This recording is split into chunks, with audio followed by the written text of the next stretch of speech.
اور advocate general نے درخواست پہ جوڈیشل افسران تعینات کرنے کی استدعا بھی کی تھی. اب اس کا طریقہ کار یہ تو نہیں تھا نا, یہ گورنمنٹ کو لکھنا ہے تو گورنمنٹ رولز آف بزنس کے تحت کون ہے, خط سامنے ذرا آنا چاہیے, بڑا سوچ سمجھ کے سوچ بچار کے ساتھ یہ چیزیں ساری کرنی چاہیے تاکہ اس طرح بیک فوٹ پہ نہ جانا پڑے آپ لوگوں کو.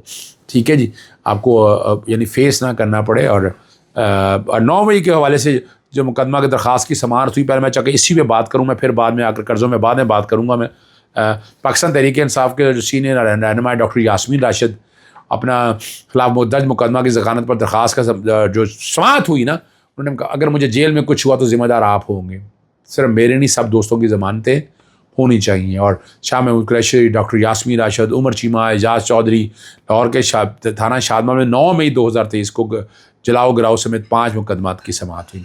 شاہ محمود قریشی دوران سماعت روسٹرم پر آ گئے اور قرآن مجید پر حلف لینے کی استدعا کر دی. انہوں نے کہا عدالت میرا اور پروسیکیوشن کا حلف قرآن مجید پر لے, ثبوت اور گواہوں کو چھوڑ دیں, اب آپ قرآن مجید پر حلف ہوگا.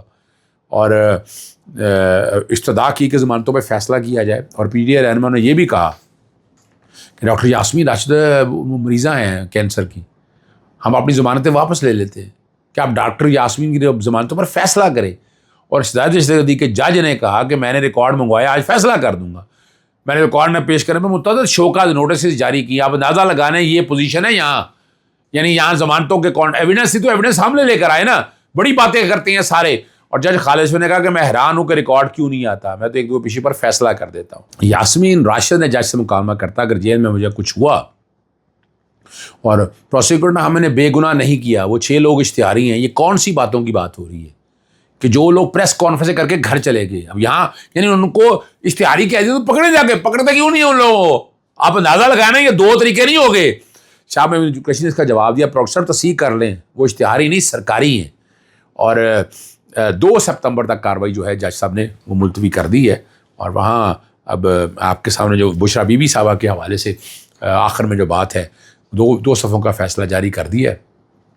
اور جو کہ پرانی 2 ریٹیں پینڈنگ پڑی ہوئی ہیں اسلام آباد ہائی کورٹ کے اندر, جس میں کال اپ نوٹسز, یعنی ایک جو توشہ میں سزا ہو چکی نا, جو نئے توشہ میں جو نوٹس سمن کیا ہے وہ چیلنج کیا. جورسڈکشن کہتے ہیں ہمیں اس بات کو, اور متواتر سے سکسیسفلی کا لفظ ہے جو ہم کرتے رہے ہیں, اور قانونی اور حقائق اور قانونی نکات زیر غور ہیں. اور عدالت جو ہے نا وکیل کی آراء سے متفق سمجھتی ہے اس درخواست کو بھی دیگر 2 درخواستوں کے ساتھ سنا جائے. اور رجسٹرار آفس کو کہا ہے کہ یہ فائل چیف جسٹس کے سامنے رکھی جائے, اور ڈیٹ اس میں چونکہ 2 اکتوبر کی ہے 2/7 کر کے جلدی سماعت مقرر کرنے کا کہا ہے. اس کو اب دیکھنا یہ ہے کہ اسلام آباد ہائی کورٹ اس سارے معاملے کو کہاں لے کر جاتی ہے.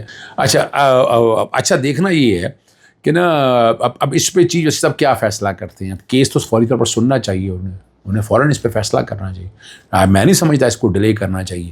دیکھیں نیب کا ایک 403 سیکشن ہے ضابطۂ فوجداری کا, آرٹیکل 13 ہے کہ اب ایک ہی کیس میں سزائیں نہیں ہو سکتی. 17D بھی کسی کانٹیکس میں آتا ہے, لیکن 17D اتنا افیکٹولی نہیں آتا اس سارے معاملوں کو سامنے رکھتے ہوئے.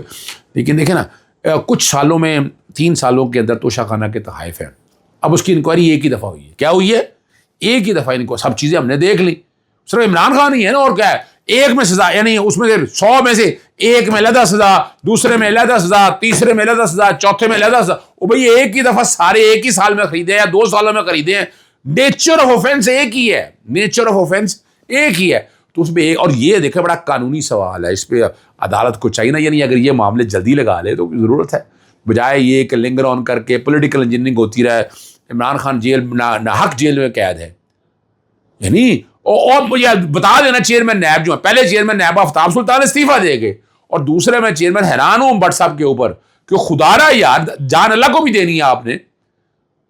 آپ بھی قرآن مجید پہ حلف لے کر بتائیں نا جو کچھ کر رہے ہیں آپ کیا زیادتی نہیں کر رہے سارے مسائل میں. کتنے اور لوگوں کے لیے 2.5 سالوں میں اس حکومت نے کیا ظلم اور زیادتی کے کوئی کام کیا آپ نے بتائے نا. نہیں چیئرمین نیب بتائے نا, وزیر اعظم وزیر قانون بتائے نا کیا کیا ہے. صرف ایک عمران خان کو جیل میں رکھے, توشہ خانے کے علاوہ کوئی یا بتا دے کیس ایسا جو ہمارے سامنے سمجھ سکے کہ نیب واقعی کام کر رہی ہے. نیب کوئی کام نہیں کر رہی. خدا را زیادتی مت کریں, پولیٹیکل انجینئرنگ زیادتی کس حد تک اور کتنا بھی گریں گی اس سارے مسائل کو لے کر. اب آپ نے ان سارے مسائل میں اس حد تک نہیں جانا ہے, یہ ذہن میں رکھ لیجئے گا. اگر آپ اس طرح کریں گے کیا ملے گا, کیا آپ کو حاصل کیا ہوگا؟ حاصل کچھ نہیں ہونا ان چیزوں سے. اگر اب ہمارے یہاں دیکھیں نا آرٹیکل 4 اور 5 ہے قانون کی حکمرانی کے کانٹیکس میں، آرٹیکل 25 ہے استحصال نہیں کرنا، آپ یعنی ایک کے خلاف ڈسکرمنیشن ہو رہی ہے، ہونی نہیں ڈسکرمنیشن اس میں، اور نیب قصوروار ہے، موجودہ حکومت ذمہ دار ہے، باقی سارے اب خاموش ہے. بتایا جا رہا تھا، ہمیں بڑا بتایا جا رہا ہے جناب ادارے بڑا کچھ دیکھ رہے ہیں، کرپشن نہیں ہونے کہ کیا ہو رہا ہے یہاں، بتا دیں آپ ذرا کیا کر لیا ہم نے، بتا دیں آپ لوگ، سر بتا دیں نا کیا کچھ کیا ہم لوگوں نے، کچھ نہیں کر سکے ہیں، نالائکی ہے ہماری، ہم اس ملک سے سنسیئر نہیں ہے، اگر سنسیئر ہو تو یہ تو نہ حال ہونا اس ملک کا. باتیں سخت آپ کو اچھی نہیں لگتی کچھ لوگوں کو، بہرحال اینی وے اجازت چاہتا ہوں. السلام علیکم، اللہ حافظ، پاکستان زندہ باد.